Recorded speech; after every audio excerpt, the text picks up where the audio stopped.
ഇന്ന് ഏലിയാസ് ദൈവമോശ കാലത്തിലെ രണ്ടാമത്തെ ഞായറാഴ്ചയാണ്. ഏലിയാസ് ദൈവമോശ കാലത്തിലെ ഏറ്റവും പ്രധാന ആഘോഷം കുരിശിൻ്റെ പുകഴ്ചയുടെ തിരുനാളാണ്. സെപ്റ്റംബർ മാസം 14-ാം തീയതി കുരിശിൻ്റെ പുകഴ്ചയുടെ തിരുനാളാണ്.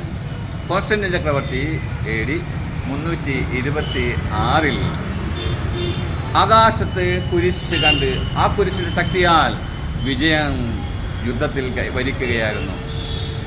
അതും അദ്ദേഹത്തിൻ്റെ അമ്മയായ ഹെലേന രാജ്ഞി AD 335 അത്ഭുതകരമായ ആ കുരിശ്, വിശുദ്ധ കുരിശ് കണ്ടെത്തിയതും വിശുദ്ധ കുരിശിൻ്റെ പുകഴ്ചയുടെ കാരണമായി. ഒപ്പം തന്നെ പേർഷ്യൻകാർ മോഷ്ടിച്ചു കൊണ്ടുപോയ കുരിശ് കണ്ടെത്തി തിരിച്ച് സ്ഥാപിച്ചതും കുരിശിൻ്റെ പുകഴ്ചയുടെ തിരുനാളിന് കാരണമായി. എല്ലാവർക്കും കുരിശിൻ്റെ പുകഴ്ചയുടെ തിരുനാളിൻ്റെ മംഗളങ്ങൾ സ്നേഹപൂർവ്വം ആശംസിക്കുകയും പ്രാർത്ഥിക്കുകയും ചെയ്യുന്നു.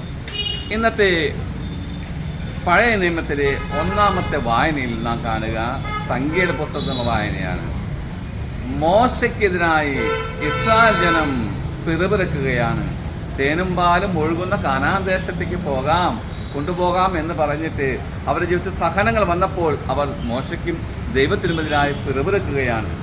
അപ്പോൾ ദൈവം ആഗ്നേയ സർപ്പത്തെ അയച്ച് ആഗ്നേയ സർപ്പത്തിൻ്റെ ദംശനമേറ്റവർ എല്ലാം മരിക്കാൻ ഇടവരാൻ വന്നപ്പോൾ അവർ മോശയോട് കേണപേക്ഷിക്കുകയാണ്, ദൈവത്തോട് കരുണയ്ക്ക് വേണ്ടി പ്രാർത്ഥിക്കണമെന്ന്.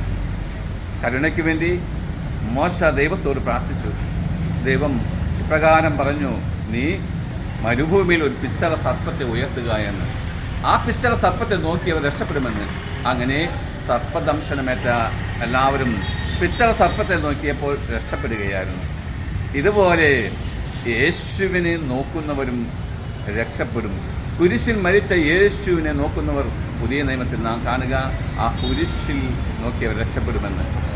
പൗലോസ്ലീഹ കൊറിന്തോസുകാർക്കുള്ള ലേഖനത്തിൽ ഇപ്രകാരം പറയുകയാണ്, നാശത്തിൻ്റെ വഴിയുടെ സഞ്ചരിക്കുന്നവർക്ക് കുരിശ് ദോഷത്വമാണ് എന്ന്.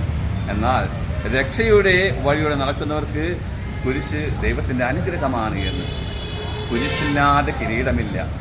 പ്രിയമുള്ളവരെ, നമുക്കറിയാം, ഏതൊരു പ്രവൃത്തിയും നാം തുടങ്ങുമ്പോൾ കുരിശു വരച്ചാണ് തുടങ്ങുക.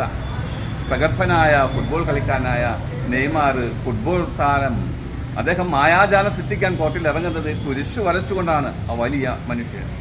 അതോടൊപ്പം തന്നെ ഏതൊരു വിജയ ഗോളും അദ്ദേഹം നേടുമ്പോൾ കുരിശു വരച്ച് ദൈവത്തിന് നന്ദി പറയും. നമ്മുടെ ജീവിതം എല്ലാം തുടങ്ങുന്നത് അങ്ങനെ തന്നെയാണ്. കുരിശാണ് രക്ഷ, കുരിശിലാണ് രക്ഷ, കുരിശെ നമിച്ചിരുന്നു നാം പറയാറുണ്ട്. ആ കുരിശ് നാം അഭയം ഗമിക്കാൻ ശ്രമിക്കാം. ആ കുരിശിൽ അഭയം നഷ്ടപ്പെട്ട 2 ശിഷ്യന്മാരെയാണ് ഇന്ന് ലൂക്കായുടെ സുവിശേഷത്തിൽ നാം കാണുക. ലൂക്കായുടെ സുവിശേഷം 24-ാം അധ്യായം 13 മുതൽ 27 വരെ വചനങ്ങളിൽ കൂടി പ്രത്യാശ നഷ്ടപ്പെട്ട യേശുവിൽ പ്രത്യാശ നഷ്ടപ്പെട്ട 2 ശിഷ്യന്മാരെയാണ് കാണുക. എമ്മാവൂസിലേക്ക് ജെറുസലേമിൽ നിന്നും 10 കിലോമീറ്റർ അകലെയുള്ള എമ്മാവൂസിലേക്ക് പോകുന്ന ആ ശിഷ്യന്മാർ യേശുവിൻ്റെ കുരിശിനെ കുറ്റം പറഞ്ഞുകൊണ്ട്, യേശുവിൻ്റെ കുരിശു മരണത്തെ കുറ്റം പറഞ്ഞുകൊണ്ട് നിരാശരായി അവർ നീങ്ങുകയാണ്. അങ്ങനെ നീങ്ങുമ്പോൾ യേശുവും അപരിചിതനെ പോലെ അവരെ കൂടെ കൂടുകയാണ്. നിങ്ങൾ എന്തിനെപ്പറ്റിയാണ് വ്യസനിക്കുന്നതും തർക്കിക്കുന്നതും? അവർ യേശുവിൻ്റെ മരണത്തെപ്പറ്റി വ്യക്തമാക്കുകയാണ്. അപ്പോഴും യേശുവാണ് അവരുടെ കൂടെ നടക്കുന്നതെന്ന് അവർക്ക് മനസ്സിലാക്കാൻ സാധിക്കില്ല. എന്നാൽ യേശു മോശ മുതൽ എല്ലാ പ്രവാചകന്മാരുടെയും ലിഖിതങ്ങൾ അവർക്ക് വ്യാഖ്യാനിച്ചു കൊടുക്കുകയായിരുന്നു. വൈകുന്നേരമായപ്പോൾ അവർ എത്തേണ്ട ഗ്രാമം എത്തിയപ്പോൾ യേശു മുന്നോട്ട് പോകാൻ നീങ്ങിയപ്പോൾ അവർ പറയുകയാണ്, ഇന്ന് തങ്ങളോടൊപ്പം വസിക്കണമെന്ന്. യേശു അവരോടൊപ്പം വസിക്കാൻ ശ്രമിക്കുന്നു. രാത്രി അത്താഴ സമയം യേശുനാഥൻ അപ്പം എടുത്ത് ആശീർവദിച്ച് മുറിച്ച് കൊടുക്കാൻ ശ്രമിക്കുമ്പോൾ അവരെ കണ്ണുകൾ തുറക്കുകയായിരുന്നു. യേശുവിനെ തിരിച്ചറിയുകയായിരുന്നു. പ്രിയമുള്ളവരെ, യേശുവിനെ തിരിച്ചറിയുന്നത് അപ്പം മുറിക്കൽ ശുശ്രൂഷയിലായിരുന്നു അവർക്ക്.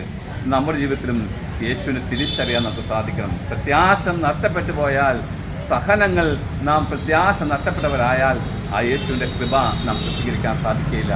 നമ്മുടെ ജീവിതത്തിൽ ഉണ്ടാകുന്ന സഹനങ്ങളെ, കുരിശുകളെ സ്വീകരിക്കാനും അങ്ങനെ കുരിശിൽ മരിച്ച യേശു പ്രത്യാശ കണ്ടെത്തുവാനും കുരിശില്ലാതെ കിരീടമില്ല എന്നുള്ള ആ യാഥാർത്ഥ്യം മനസ്സിലാക്കിക്കൊണ്ട് യേശുവിനെ കുരിശിൽ നിന്നും വാർന്നൊഴുകുന്ന ആ തിരക്തൻ്റെ ശക്തിയാൽ നാം എല്ലാവരും രക്ഷപ്പെടുവാനും പ്രകാശിതരായിത്തീരുവാനും നമ്മുടെ കൃപയ്ക്ക് വേണ്ടി പ്രാർത്ഥിക്കാം.